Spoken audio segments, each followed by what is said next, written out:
Welcome back to Unemployed with Anna Roisman. It's your girl, Anna Roisman. And today, oh, honey, I was unemployed, but I spent money like I wasn't. Legit have only spent money today, made $0. It's a perfect day to record this podcast. And I'm so excited. I have my friend with me today. She is so fucking funny, a very funny comedian. You may know her work from The Late Show with Stephen Colbert or Spotify's Game Plan, which I am a major fan of. She's done a lot of other things. You better look her up. We've got Lorena Russi with us today. Pew, pew, pew. The crowd pew, pew, pew. goes wild. Oh. You know what I really want? I want after one of the pew, pew, pew, like a duck that gets hit or like a goose that's flying in the air that like got shot by one of those lasers. Yeah. We don't talk about that enough. Yeah. That's how Affleck started. Ellen's got that. She can add it to sound effects. Yeah. Yeah, just like a duck getting shot midair. Love it. Yeah. Yeah, perfect. Hi, buddy. Thanks for having me. Oh, thanks for doing it. We've been trying for months. I must say, you are the busiest person I know in a pandemic.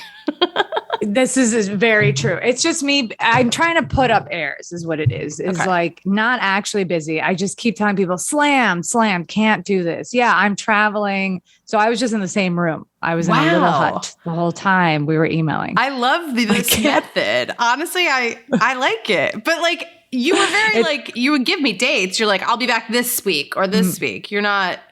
Yeah. No, it's a very nefarious, deeply calculated, just like High School Mean Girl. Wow. Of like, I'm quote unquote not available, but here are dates I'm quote unquote available. And then you're like, okay, that one. And I'm like, nope, not available anymore. It's my well, thank you for fitting us into your schedule. I appreciate, this 1 hour of your time. You're so welcome. Yeah. And it is an hour, right? Because you keep saying an hour in a way that makes me feel like it's not an hour. And I'm so slammed. I have so many tickets. I've purchased so many things. Tickets? I have to do it. Train exactly tickets. After. Yeah. I'm like, tickets to what? Yeah. I have a Metro card that is hot in my pocket. Damn. That it needs to be. Yeah. Yeah, I was going to say, are you in New York? That was my next question. Are you here? Yeah. No, I'm very much in New York. The joke about this is that I was in LA shooting something that was approximately 36 hours long, like nothing more. And Anna was like, "You're in LA?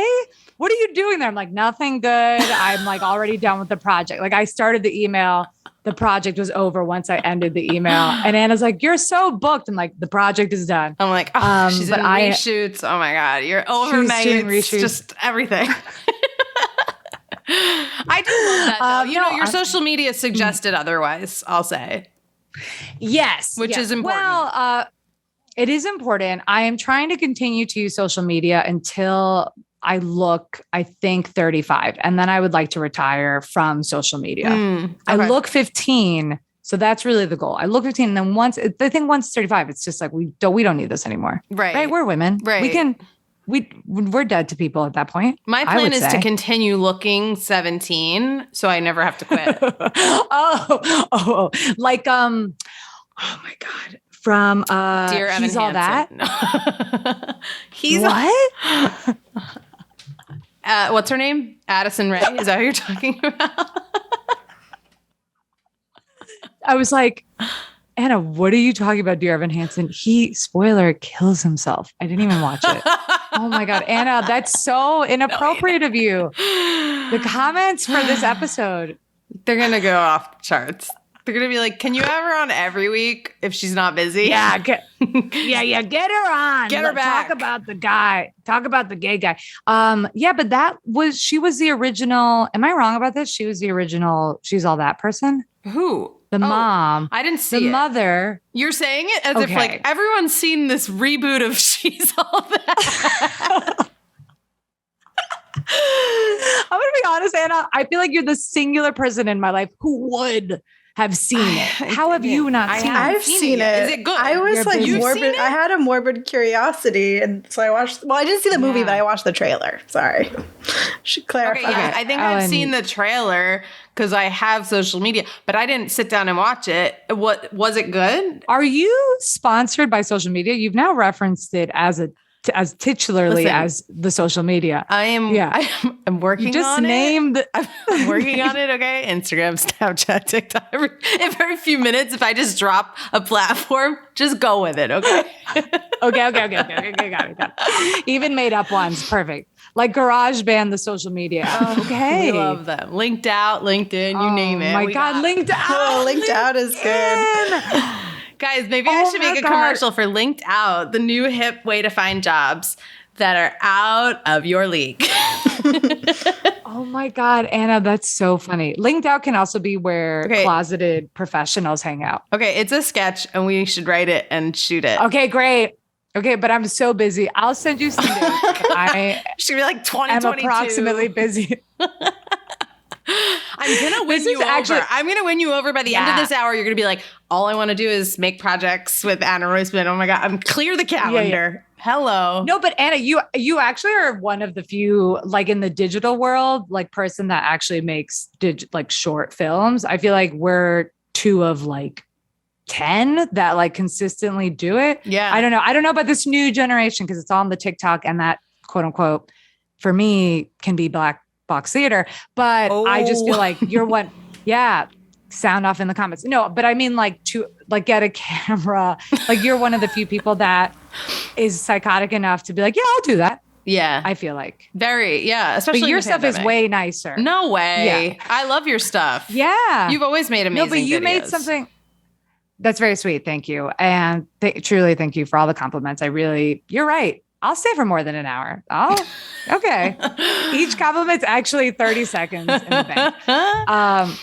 What did you make? Did you make an ice skating thing? Did I make that up? Did you do a Tanya Harding thing? I did. Yeah. When I, Tanya came out, we did I, Nancy. Because I wanted to. Yeah, it looked so good. Thank you. Yeah, right. Thank you. Right. I did that with my friend Jeff Ayers. He makes a lot of good content too. He directed it. So I partnered up, cool. You know? We got good people involved. Great. That's a good way of putting it. Do we also, sidebar, and I'm fully listening and I'm here and I'm present, but do we have the same lamp? What's cooking over here? Because I'm similar lamp.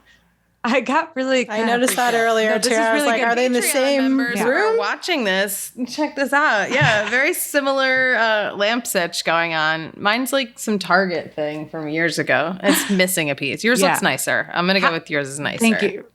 No, that's very sweet. How was the episode? Really juicy, really funny stuff. We compared they stopped lamps. Halfway through. I'm like, I bored her. She's like, "What kind of lamp do you have?" Is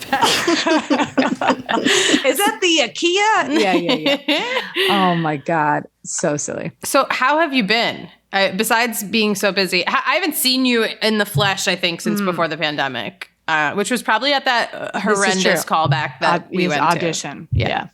Yeah. Thank you for bringing that up. God giveth and God taketh away with some of those. That one was the one where you had to be the bartender, where it was me, AJ Dunk, and you. And he was like, I need a bartender. And then he looked at me and AJ and he's like, okay, Anna, you got to do it. And like made you the bartender. The casting director only wanted to see Anna, and also you were doing great, but he was like, okay. And would just alternate between basically the quote unquote men, which were me and AJ. And he was like, all right, Anna, I'll see you later. And we're like, okay, sir, we'll see, just truly. And we waited an hour. We waited forever. And we were in Queens, like a long time. It was very weird whole situation. It was very weird. Couldn't tell you what it was for, actually. No idea what the It was for because I remember I feel like I etched these in stone, the ones that are the worst. It was for a like liquor surprise thing. So it was a liquor sponsor and we were playing pranks on people. And so the bartender wasn't good, Anna, but I have a That's why I blocked memory. it out. Yeah. Yeah. All I remember is we were in a big place. I was in Queens. It took me a while to get there. Yeah. I saw you. I was like, thank God I know somebody here. Like, where the hell are we right now? It's like, right. And also I'm from Queens. So I was like, I know all these murderous alleyways. So for me, it was kind of like, a pigeon and a rat are fucking. I'm right at home. It felt like good to me. But to answer your question, I'm doing great. Clearly doing so well. No, I'm doing okay. I think the pandemic, I've referred to it as my second rock bottom, but we've like crawled out of it. as earnestly as I can say that. Okay. Because, I suppose, and also let me backtrack here. I'm happy and healthy and everything's great. Great. I just think like in the grand scheme of the world, everything's fine. Yeah. But in the grand scheme of deep isolation, catapulting my relationship of like 3 years to basically 26 in like 10 months, it's, been whoa. And then also you're just like, oh, my life, what is my life as a creator? So it's kind of been this sort of intense boot camp. I don't know if you felt similar.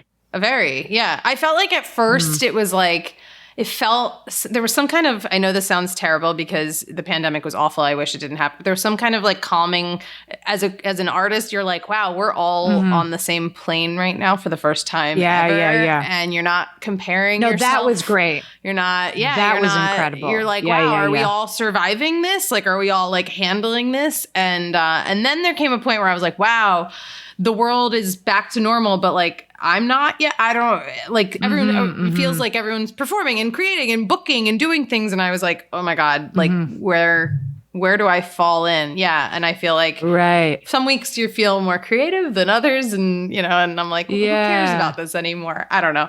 So yeah, I feel like ups and downs. And yes, I quarantined with my boyfriend and it was the same kind of feeling where you're just like, I mean, it feels like we never left. Like we're both still here. I'm like, where's is our internet working? Fix it. It's I'm the child. I'm the wife. I'm, everything. 100. Yeah. Well, I actually literally got married over the pandemic. I did a Zoom wedding. Wait, this was over the pandemic you got married? I don't know why I thought you were married before.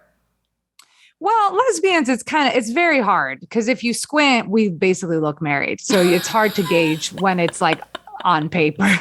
When over Zoom did you do it? In the beginning of the pandemic? Middle? We did it July 10th. So the Pandemic, the Panini, my favorite actually are all the nicknames. Okay. The Panorama. I'm learning a lot from the Utes in this. Yeah. There are no rules. See, you go on TikTok, sponsored by TikTok, best app on the planet. You go on it. Yeah. No, totally. 100. If anyone wants to book me for work, I totally use TikTok and I'm incredibly savvy. And this podcast is very helpful to deliver that sarcasm. So we got married in July. So we'd been together 3 year to that point. Congratulations. I don't know if you know this. Thank you so much. My wife works in human rights and it was a lawyer. And so now she's this sort of like human rights lawyer hybrid, works with activists. And so frankly, I'm just glad I locked it up. Yeah, no, it's like a bad. Yeah, when you said that, I was like, great. Does she want to do this episode instead? She should absolutely. No, 100. She's way more interesting and likable. And I immediately, as you both now are learning, wow, this is only good in small doses. Yeah. Oh, the garbage man. That's kind of my demeanor. And she's this like Australian swan. It's annoying, but so I'm okay, Anna. Everything's fine. Everything's fine. Fully computing. Things are just clicking. Things are like, yes, 2 + 2 is, and just like, I'm okay. So that's that answer. Moving along to the next question. No. I wanted to talk to you though, because, okay. So you have had, yes, you're a comedian and you make films and you're an amazing creator, but you've also had other careers in your life, in your young life of 17 years. Yes, I have. But I like to take it, before we get into your big career change, I like to take it back. Callback. I like to take it back to like teenage Lorena. What did you want to do with your life? So I don't know. It's kind of embarrassing. So when I was 6, I wanted to be a cab driver when I was 6 because because you're from Queens. You're from Queens? Yeah. I'm from Queens, and how are you going to get money if you're not driving? Because I like talking to people. Mm-hmm. And so I was like, I'll be a cab driver. And I remember I told this to my teacher and she was like, you don't make all the money. Like you have to give it like some of the money away. And I was like, oh, And then I never wanted to be a cab driver again because I was like, I get so kind of in a lot of ways. I realized that's smart. Money. No, because she was like, you have to give like 50%. I mean, this woman was making up numbers. This was a teacher. She was just like, I cannot let this poor girl become a cab driver. No shade to the cab drivers, sure. But also thank God because I cannot drive well.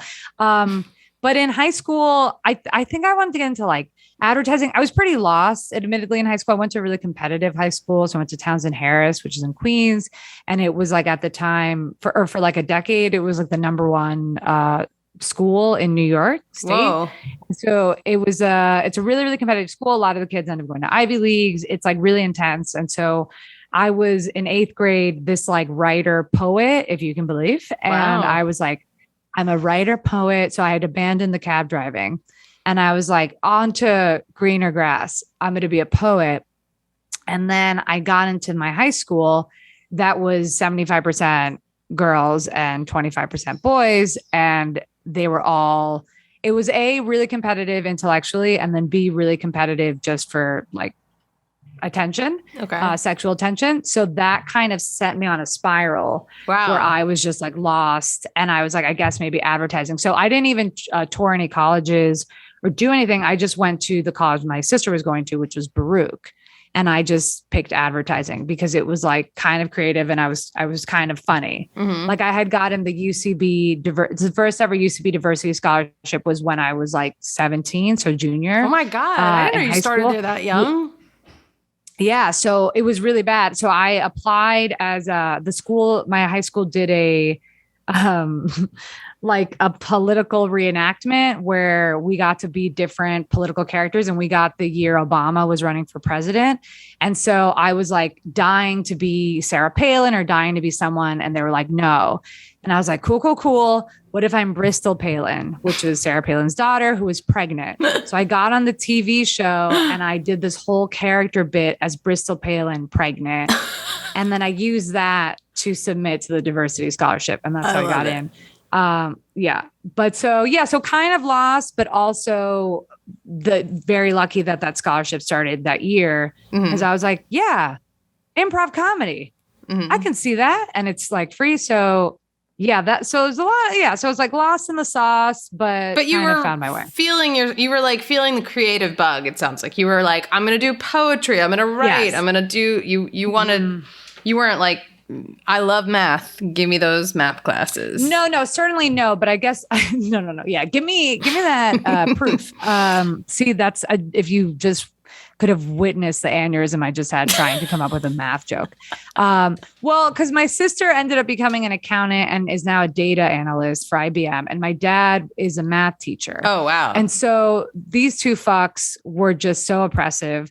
And like, again, the school was a humanities school. So I just was really competing with the like future Bukowskis of the, you know what I mean? Yeah. Like people smoking, like chain smoking at 14. And I was like, I have soccer practice, like I almost went to school for jazz. Like I almost went to LaGuardia. So I was just kind of like good at different things. And then when the competition got too hard, I was like, oh, bail.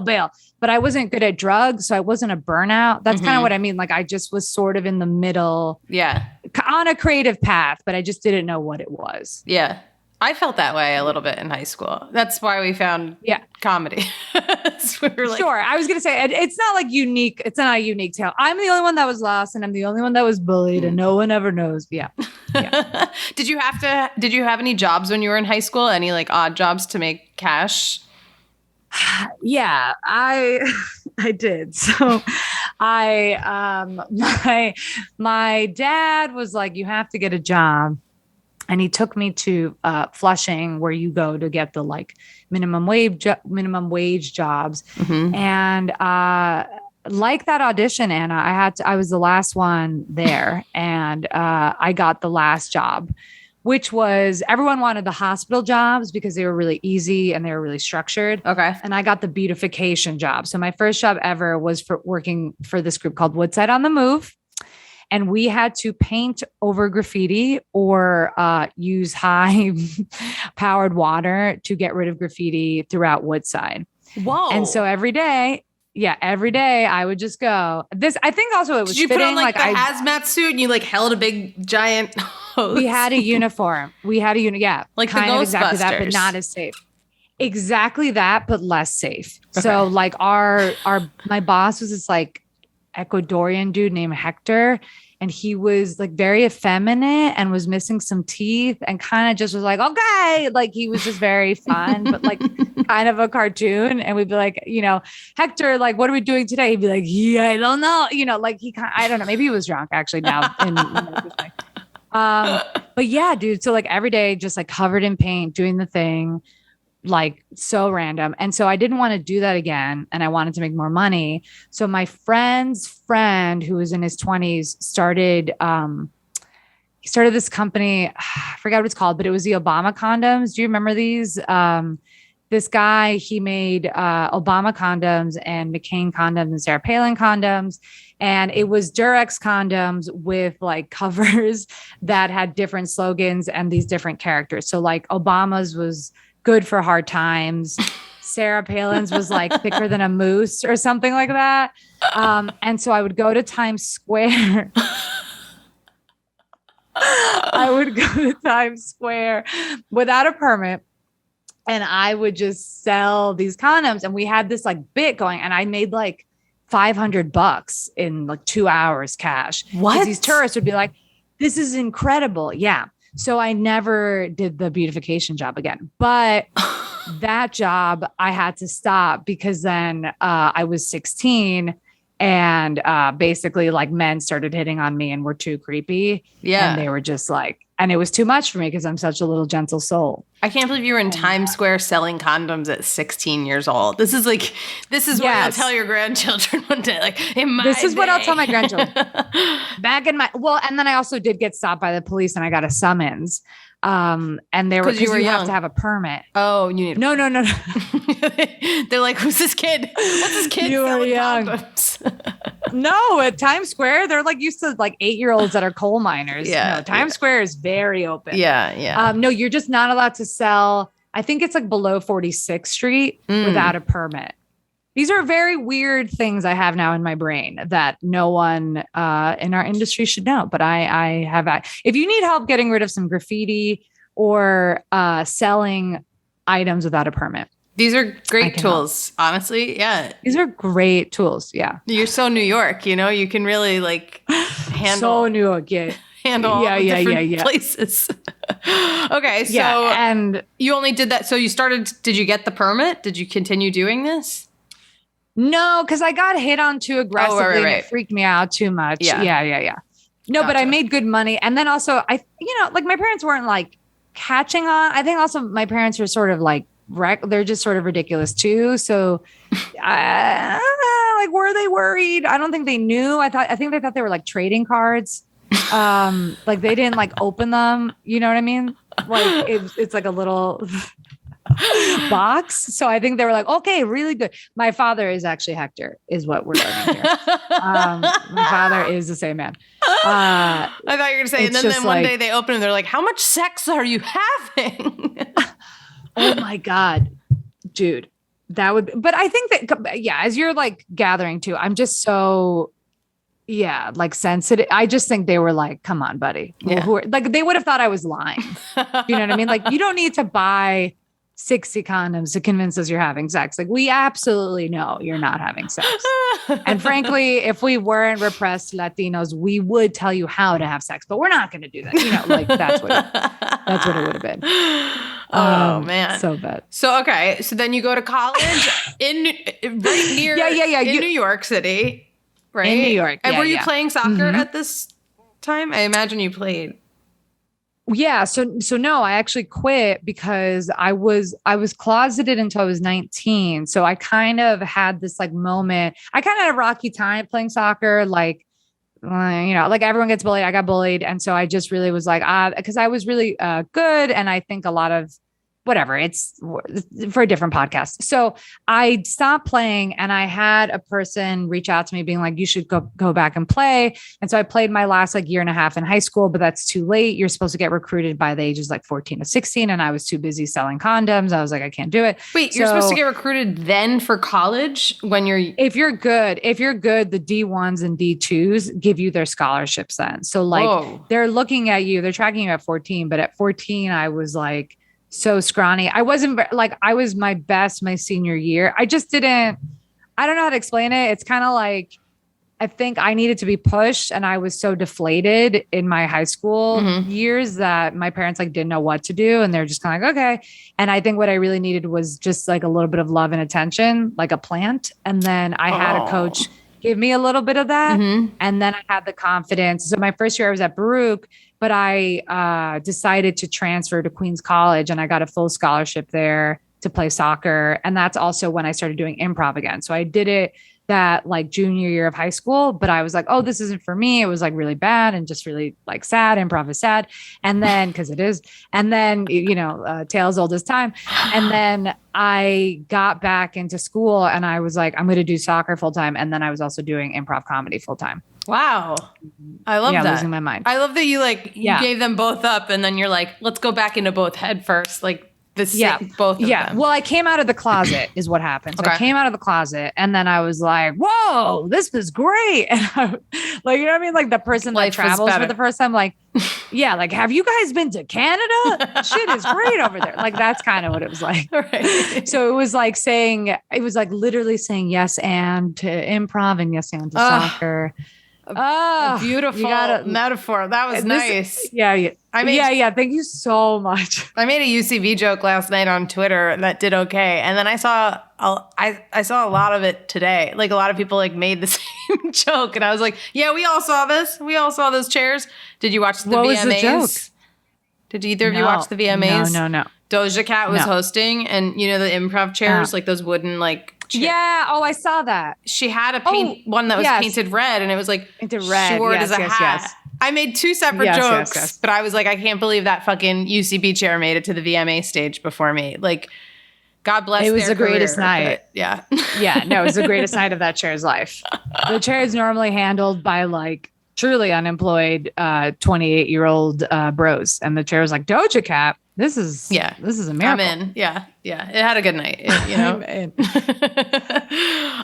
Were you making money playing soccer, and you were doing improv? So I'm curious, did you have to have like a day job to support yourself during this time, or are you blessed? I did this thing. No, I did this thing called, I lived with my parents for a long time. So I lived with my parents, and then I interned. So I got a job every summer. Okay. And then I was interning at the Magnet Theater for like extra cash tips. Nice. And then I was getting paid to go to school. So like I had a full ride, but then I had extra money for like books and for food or whatever, which was great. And then in the summers, like one summer I was an ACLU canvasser. But I was going to you have 3 days to make like to raise $150. Like you walk door to door and are like, please give me money. So, like that's like the whole vibe. And so the boss was gay and had a crush on me. And so she gave me an extra day where I made the money because someone else gave me part of their money. So they just like changed it to, so then I was able to keep, quote unquote, like keep the job. And then her and I hooked up for the summer. And then she ended up becoming a comedian. No, I know. And the joke's on me. Kind of. She moved around. I don't really know. And then I like saw her at the pit, and I was like, oh dear God, this is my nightmare. No. Yeah, no, she was great. I felt bad for her. I was, I was like 19 and she was 23, and I was like, oh God. And I had all these condoms, and she's like, why do you have 60 condoms? But yeah, so that's because I do this at all my jobs, honey. Yeah. But yeah, that's what I did to survive. And then basically just like either like random odd end things. Like I worked at the study abroad office and I made money. And then like, I also worked in like a difficult conversation group where I'd get paid like $1,000 a semester to like facilitate difficult conversations. Wow. With like various groups. Yeah. So we'd go to trainings, and then I would like sit with like from like, or because I went to Queens College, so it was like a random like Orthodox Jewish community to the like, activist groups, and we'd have to talk about Palestine and Israel. And I'd be like, okay, so, and like try to have a conversation about it. We're like, yeah. Wait, I so use that training now. Conversation. I was going to say, you were like the mediator. Yeah. You were like, let's. Yeah. So I would facilitate. Yeah. So I'd facilitate those conversations, and I would be like, okay, like, what do you think about this? Anna, and you'd give your opinion, and then people would get upset potentially. I'd be like, okay, well, we're only here really to listen to other people's thoughts. And we're not here to like, it was kind of like AA, I guess, in that you don't really reply to it. Right. But I was 20 and kind of had no clue what I was doing, but just, this was my acting. This was my acting training. I think that's great. And probably very helpful in other areas of your life that you didn't realize at the time. Like, yeah, no, I actually still reference the book that I read for the training, because it's like the best bosses are the ones that are the most passionate and like able to motivate, but they're the least emotional at the same time, which is like a very tough dance to maintain, I suppose is the best way to put it. So like, I'm really interested in that. Like, I really love, like, my favorite bosses are still my favorite bosses. Like, I just am forever fascinated on how to be a good person in the workplace, because I also don't really work in a workplace. So for me, I'm like studying all these different places, and I'm like, oh, this person's like this. And so again, not helpful. On this podcast earlier. Yeah, that's very helpful for us. We talk all about this on this podcast. I love this. Yeah. And when you just said that, I was like, wow, yeah, some of my best bosses were not warm people, but they were like the best to work for and did a good job. Yeah. Yeah. And it's incredibly rare to be friends with someone, but like, all that, like, cause it also goes back to coaching. This is also why I'm like, have such a stick up my butt about it, where it's just like, yeah, why don't you do some fucking training, or you guys have so much money. Why don't you invest in some training so that we're not some of these people, like students that are traumatized that never want to do theater again or do improv again. And it's like, that's actually really helpful for everyone in the world to do a little bit of improv, a little bit of theater, like just to open yourself up to that stuff and be vulnerable, because this is why we have whatever, road rage. So this is how I feel about it. But yeah, my favorite bosses are, it's just really cool. So I think about that training a lot, but it was also like when I was so young, and my best friend was in the organization with me, and she was gay. And so we were just best friends, and we had a radio show. So it was kind of like not real in that sense. Like, we were literally talking about Palestine and Israel, and then we'll be like, let's go do our radio show. Like, it was so dumb. But it's cool to talk about now. I'm like, look at you. You had a whole life. Yeah. This is amazing. I had a whole life. Yeah. Someone else is on a podcast. They were like, I was in this group chat once, and the facilitator, was very cool about it all. And we were talking about some really heavy shit. That's cool. They're on the other podcast. Yeah, no, for sure. I think, it's like, I think my dream job would be to be a teacher. Like, I really just want to teach comedy workshops and like, I don't know, whatever the like avant-garde, like not English lit teacher is, like whatever the hybrid, quirky acting drama teacher meets like comedy writer. That's what I want to do. Cause it's like, yeah, I love teaching. I ended up becoming a teacher. So like after college, I taught English through theater in a couple countries. And that's how I was making money until like I was going to go play soccer in Italy. So that, I think seeing that and just kind of being able to sweat it out in high stakes situations, it's basically stand up, because stand up when you're bombing is actually talking about Israel and Palestine. Like, it feels like it. It does. Like, yikes, what did I say? I don't know. I love them both. I don't, like.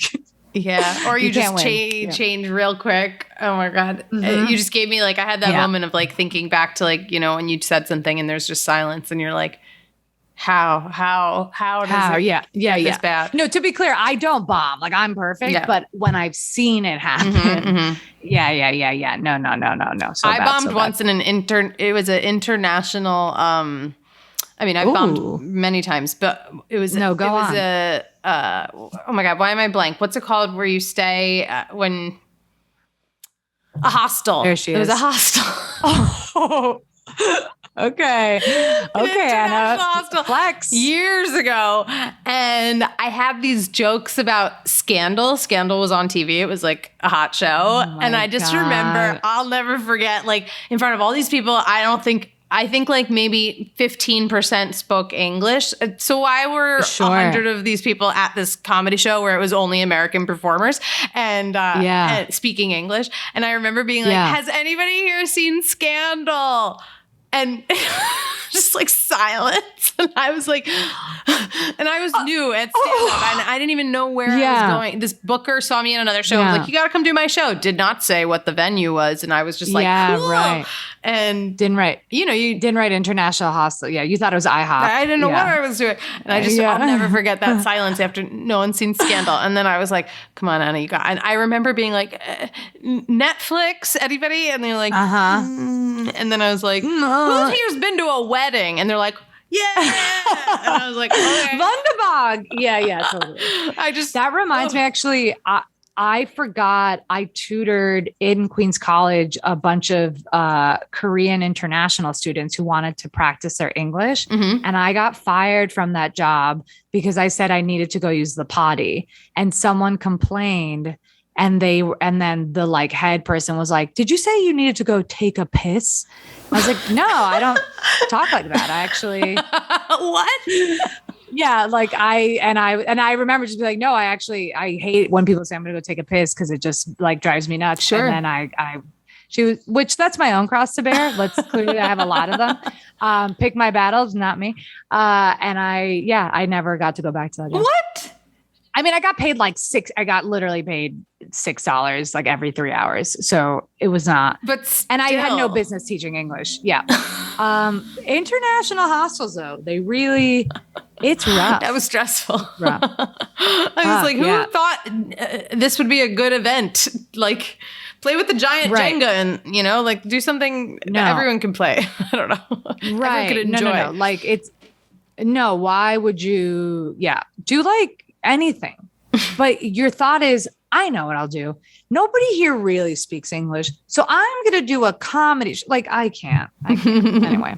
So wait, where did you teach when you were abroad?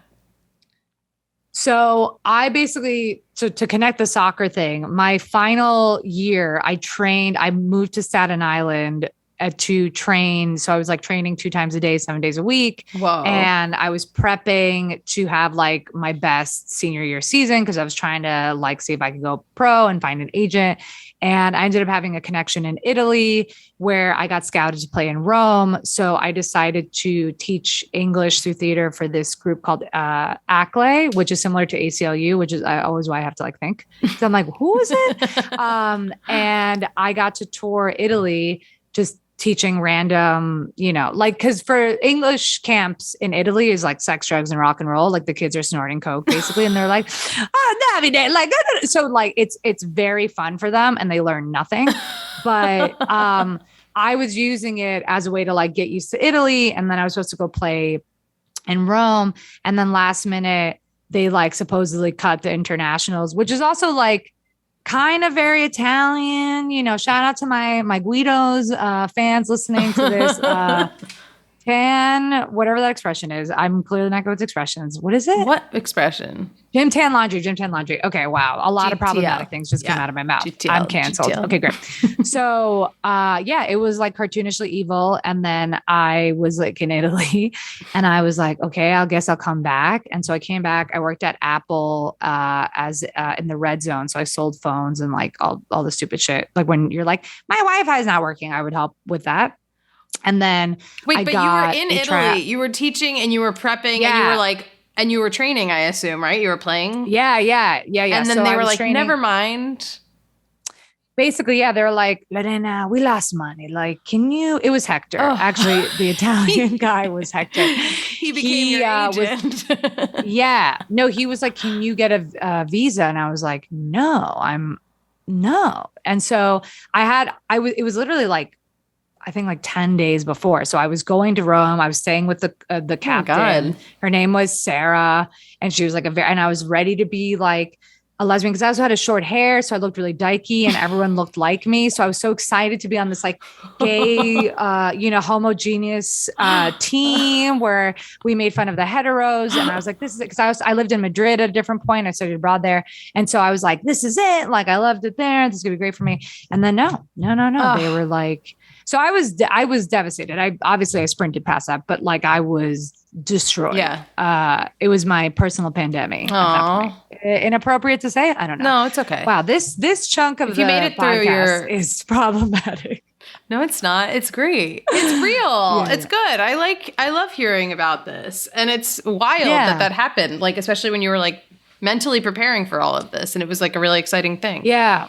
No, I don't think people can process it, especially also like the boys that I taught loved so much that I was going to go play in Rome. Mm-hmm. You know, I mean, the Roman male team is so beloved and Italians are so, I mean, truly like incredibly passionate. Like I thought Latinos were passionate and, you know, Italians and Latinos so different. But no, they're like, you eat good food. Like it just was a really cool place to be for 3 months and then devastating. Because all of my host families, I'd be like, I'm going to play. Like I was in Sardinia and then I was like in Turin. I was telling them I was going to go play for Turin, but I thought Rome was better. And then they were like, no, can you get a visa? And I was like, this is so fucked up because all the time for 4 months was prepping to go here. Yeah. Also, why longer. can't I don't understand. Like I would have been like, I thought they would supply a visa if you're playing for that's what I'm saying. team So to they represent. they supposedly lost money. So all the internationals got cut. Yeah. And so it was basically like, okay, so then the story gets worse because then I was here and I was working at Apple and I was like, I fucking hate it here. Like, I can't do this. Right. And I immediately started dating someone there. There's a theme in my life and someone at no Apple. one liked me at, and no one liked me because she had been dating someone for 4 years, had been single for like 6 months and was bi. So all the men were like dying to hook up with her because she'd been not single for 4 years. And then they were like, bro, like they found out she was bi and they were like, we got it. So like, I started dating her after like 3 weeks of being there. And so they all hated me. They hated me. You're the new kid who swooped in and you took the hot girl. You're like, hey, I'm here for a job and love.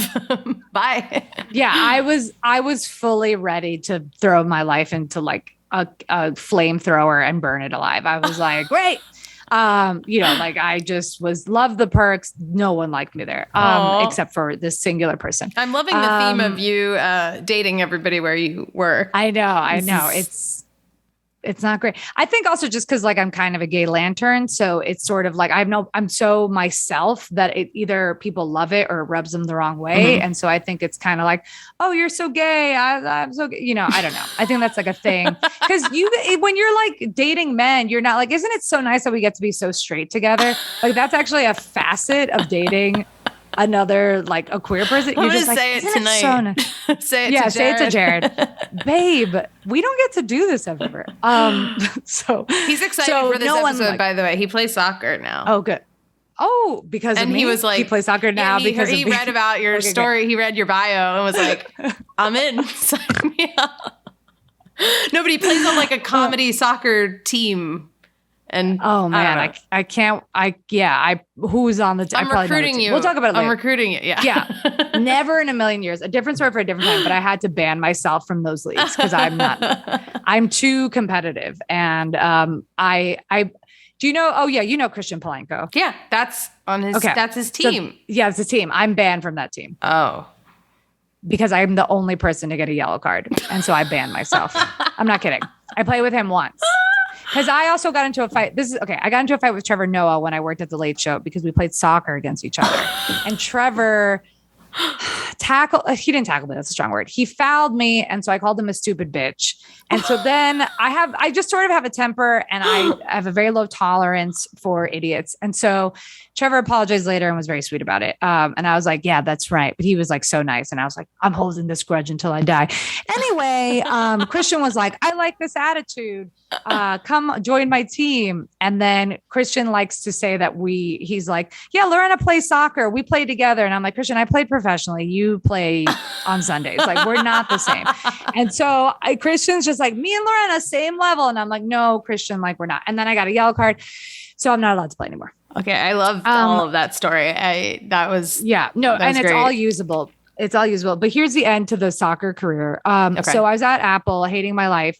And then I got a tryout for the Columbia national team. So I was going to go to Columbia to play. And I was like, great, this is it. I'm like almost 24. This is my last chance. And then I got pneumonia and I was sick for a month and a half and I missed the tryouts. No. And so, yeah. And that's when I was like, I have to lean into creating and becoming a comedian because I can't be poor my whole life.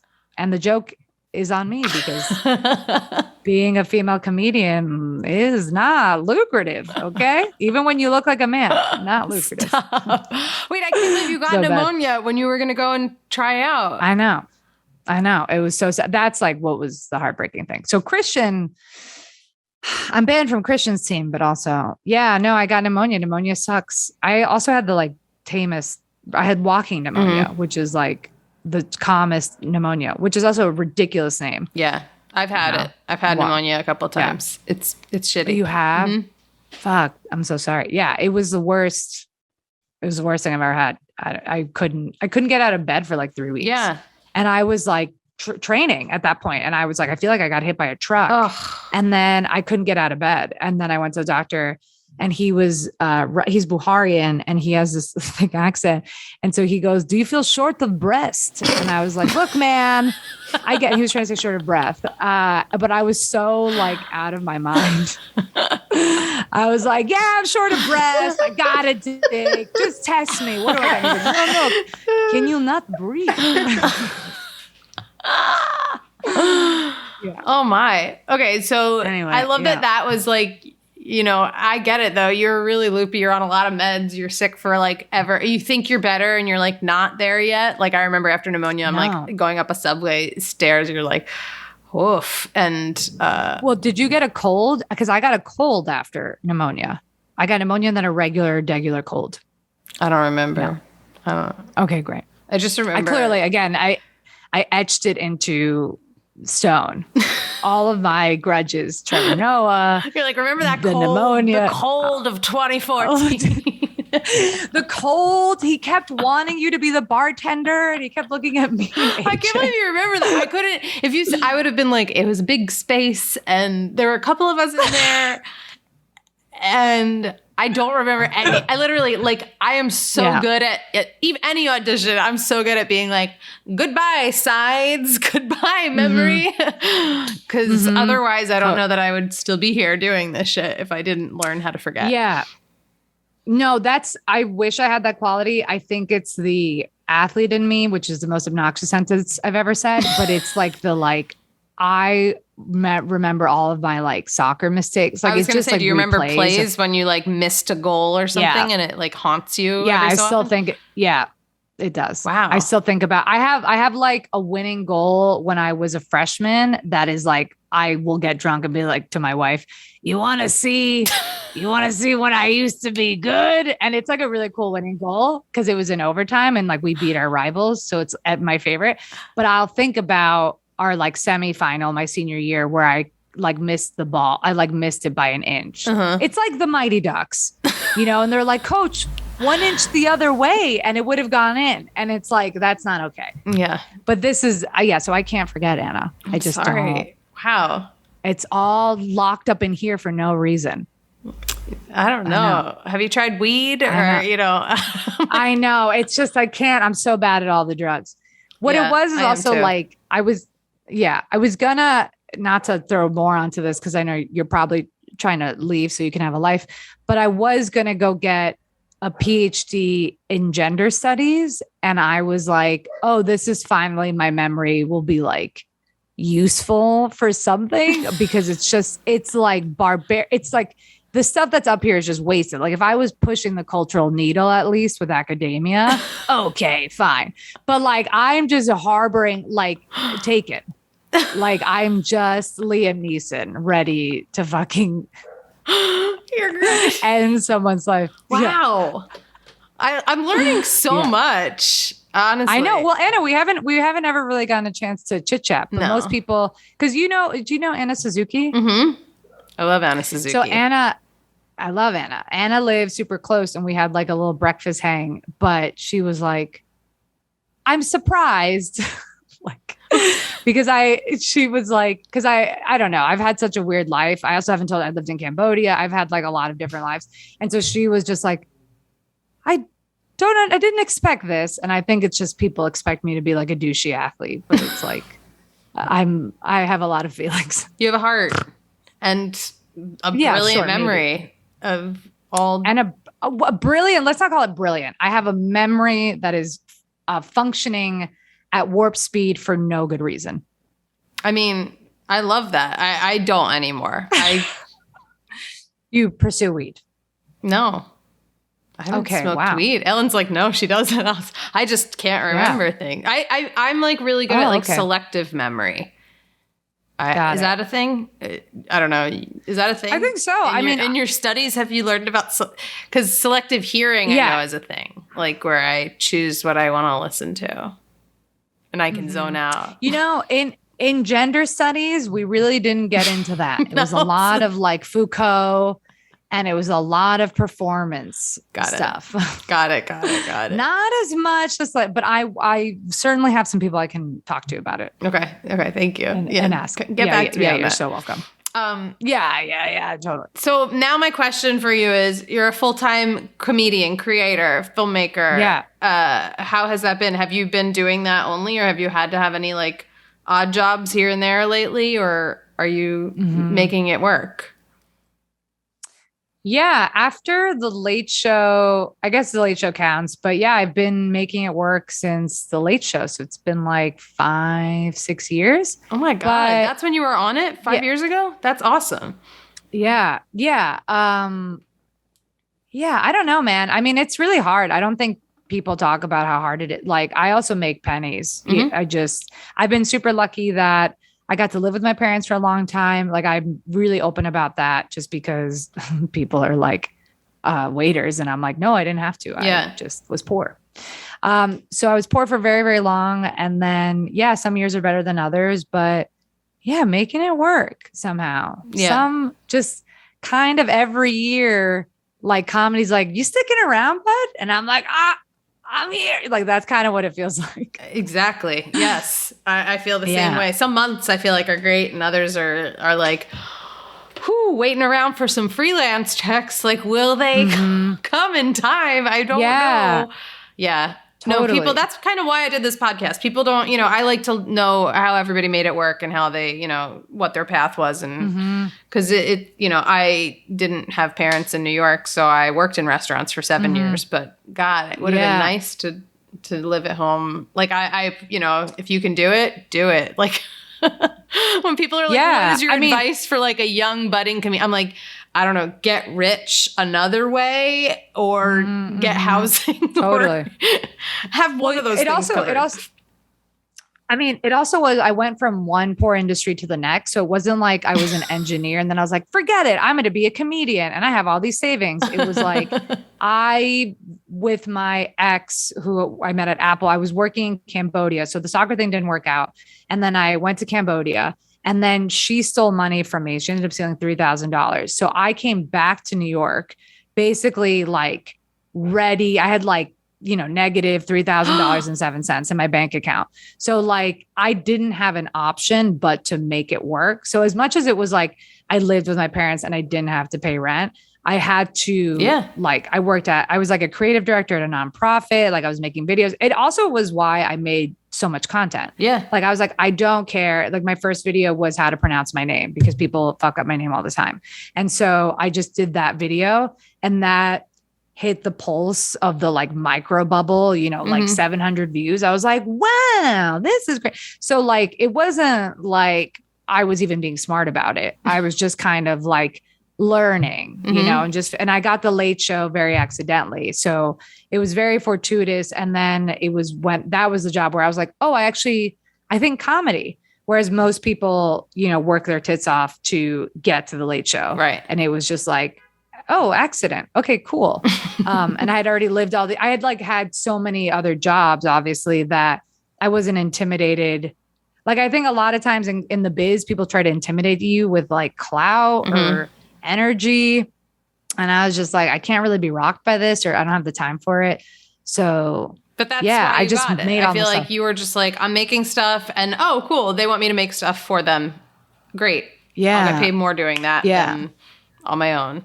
Yeah. We talk about it a lot. If you're a self-starter, if you create, like, no matter what it is, you know, your video, you said your first video about your name, like, you don't know who watches anything anymore. And like, we'll hire you for something else. It's not going to be a direct, I mean, maybe it will, but it's not always a direct, like, you know, oh, wow, you made this and we're making something similar. We'd love your brain on this project. Like, no, but people, the more you put yourself out there, I think the better off, the more connections you'll get, the better off you'll be, rather than sitting around. No, I mean, like, no, for sure. I mean, I think I look at like the Jabuki Young Whites and the Donald Glovers who like left college and were talented enough to start. It's taken me 10 years to be okay. And that's where I am. Like, it's taken me a very long time to be mediocre at this. So my path was not like, thank you for saying that, Anna. I mean, clearly we're both auditioning. No one here is surprised. Like, no, I think you're great, but you know, I think we always feel that way. And I bet if you ask Jabuki, like, he'll probably say, I'm not in a place where I want to be yet. You know what I mean? Like, everybody, it's all relative. No, Jabuki's fine. Jabuki and I auditioned for Wild and Out together. No, we auditioned for Wild and Out together. And I remember I was like, this is so exciting. He's like, I just opened for Steve Harvey. I was like, we're in different places. We're in different places, but we were both the gays. So we were kind of like, are we going to get this? We did not get it. Wow. But I know that would have been a job. That would have been a fun job. No, he's doing great. You know, he's going to be like, I'm exactly where I want to be. So, you know, Jabuki. Well, I did see an interview once with Amy Poehler, and she said, like, no matter what level you get to, she always feels like her peers are, you know, people she knows, her peers are doing more. It felt like, you know, if she's a series regular, oh, this person's executive producing another series, you know what I mean? And it just, she always felt like you're always kind of climbing for the next level for yourself, but it's hard to not compare to the people around you who you came up with and stuff. Yeah, sure. I think the like calming thought I had was very, it was like a Good Will Hunting moment. Like, you know, when Robin Williams is like, can't sleep. And then he goes up to Matt Damon the next day and he's like, and I had the thought, I can't do a Boston accent. I don't even know why I tried. But he's just like, I had a thought and I went to sleep, which was like, you don't know what the fuck you're talking about. And like that kind of turning moment was like, I remember I was 27. I was like, not making, like, I was getting work very sporadically. And then I was like staring out this window, just kind of being like, what's it all mean? And I was like, wait, I think I'm funny. Like, I've made people laugh. Like, I make people's lives better with my comedy. Oh, great. And like that actually, and then I've slept like 3 years ago. I've just changed my life because like, there's so many people that are bad at this that do so great that never have to worry about money. And I do not think they're talented. And that's fine. That's totally, you know, I'm not here to shut anyone down. To name names. Jabuki. We love Jabuki. No, but then there's some people that you're like, this is the most talented person who just doesn't understand the like business side of it because they don't know. Like it's taken me 10 years to figure it out. And I just was like, oh, do I think I'm funny? Am I embarrassed by what I made 5 years ago? I should be. Good. And then am I making better stuff? That's all I can ask of myself. And like hustle, and just keep on doing the fucking thing. Am I happy and healthy? Am I making stuff that makes me happy and other people happy? Then great. Because truly, there are just so many idiots that get these big, cushy title jobs, right? I mean, like, I don't know. I started going to all the like big name stuff and getting paid, you know, $50 to show up and like, oh, this producer is an idiot. Like, you know what I mean? Like, so I don't know. I guess I'm here to say nepotism is real and UCB needs to go down. No, she's not. Wow. No, but that was special. I love what you just said because it's true. Because I'm trying to, you know, sometimes we all need that pick me up. And I feel that, you know, you have your health, you know, can still create. Yes, I'm fully embarrassed. It's very hard. I made 5, 6, 7 years ago. I was like the moment I was very lucky because I was I was riddled with anxiety about like, this person's doing this person got this award. And then it was like, oh, it's all stupid. Like, think about awards you've gotten. Like, I've gotten shit I had no business receiving. Mm-hmm. You know, I've gotten jobs. What the hell am I doing here? You know, like just fully am a lumberjack at these jobs. Like, okay, like this was just someone, whatever the reason. Yeah. And it's just like, we're all just trying to make it work. Everyone's sad and embarrassed and actually like, great. That's all, you know. Oh, you know, like, God bless Z-Wade. Forget, like, that's so great. Like, I think like 3 years ago, I would have been like, man, she got a show. Of course she got a fucking show. She's writing on it. Like, you know, like, why would, you know, who cares? Be happy for people. Yeah. Yeah. I don't know. I just sleep better at night. It's the best attitude to have. And I think that's why I love Thanks, you. buddy. That's why I wanted you on this. Because there are the people who are only out to compete and they are jealous and it shows. And it's like, no, we're here to lift each other up. You don't know who's going to, you know, like, it's exciting and, you know, it should be motivating. I don't know. It's cool. No, it goes, I think it's also like the thing that we both love is like, who are your favorite bosses? Who are your favorite peers? I fundamentally believe in bringing people up and laterally looking around me and like checking in. Like Anna, the reason why I hung out with Anna was like, hey, what's going on with you? What are you doing? You should do this thing. Like I text like Erica Hernandez all the time. Do you have this character? You know, like I shouldn't be bothering people, but I'm like, no, like if you don't get annoyed, like I'm checking in on you. And then also like, who are your mentors and stuff like that? It doesn't end with yourself. Like it only begins there. And then like, you have to look at other people because we're all just trying to make it. So I don't know, be a good person, guys. Thank you. Thank you for that. Special. That was good. I hope we can check in with each other and get lunch soon or something or hang out. Let's do it, Anna. Yeah. Okay. So I can actually hear all of your jobs, which I'm sure you've said 5,000 times on this podcast. I'm not allowed to say them anymore. I'll get Ellen has to raise a hand when I'm repeating myself. No. You know, I'm going to be honest. I keep thinking when you say Ellen, like Ellen DeGeneres. And the first 2 times I was like, okay, Anna, that's funny because like I'm gay. And then I was like, Ellen, the person here. Ellen, got it. Yeah. The Guess only what? other Ellen. I hate to break it to you. There's another Ellen. 2 of us. There's 2. I get mistaken for her all the time. Yeah. Oh my God. Yeah. Okay. But hey, I'm good. I'm glad. Shout out to Ellen DeGeneres. Hey, if you want to come on this podcast, talk about people that are doing great. I mean, killing it. Yes. She is thriving. Killing shows. Yeah. Killing her career again. Kidding. Okay. Where can people find you? Where can they see your stuff? That's how we traditionally have to close this puppy out. Yeah. No, that's good. And people are like fully listening. Probably actually the hardest are listening now. Well, you can follow me at Colonial Manface on Instagram. It's just funny to hear you say it out loud. I know it's because I have resting Colonial man face. Okay, good. I have, you know, a digital shorts page, but it's called La Rata Comedy and everyone's, you know, American. So just go to my Instagram. You'll find all the things. You'll find all the pleasures of this world. Bonus points if you find me and my wife's reel on YouTube. That one's fun. Ooh. It's a good one. We have a reel. Yeah. Okay. I'm going to go find your reel. So that's what I'd like to plug. Amazing. That's well, thanks for being on. Thank you for penciling thanks for having us in.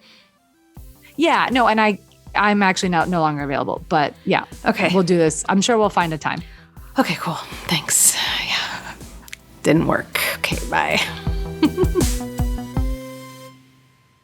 Oh, I love Lorena. She's the energy she brings. So cool. So great. I'm really not in work mode, Ellen. It's really hard to come back. I've been away for a week. And it's like, I feel this weight on me. That's like, you haven't been working as much, but now you're back. But you know, my work is like, great. Today I'm like, okay, well, I don't have any auditions today. Like you feel like, you know, today's a day where I need to do my own thing. That's what I do. You know, as a freelancer, you try to work on your own projects when you don't have like other auditions or writing deadlines or whatever. And I'm sort of in this like zone where I'm like, how do I go back to forcing myself to do that when I've been not still on vacation here? a little bit in your mind. I'm kind of feeling the same way, to be honest, because I'm going on vacation next week. So I'm kind So of you're like, I'm already checked on vacation. I'm like, I'm already there. Like, this week is a wash. I'm sorry. There's probably important things I need to do, but I don't know. Yeah, I have to get back in the zone. And, I had these mental breakdowns recently, where I'm like, what am I doing with my life? Why am I not, I should own a house by now. Like, I give myself these terrible feelings, like you're sucking, you're not where you should be. Not to bring this all down, but I've really been hard on myself lately.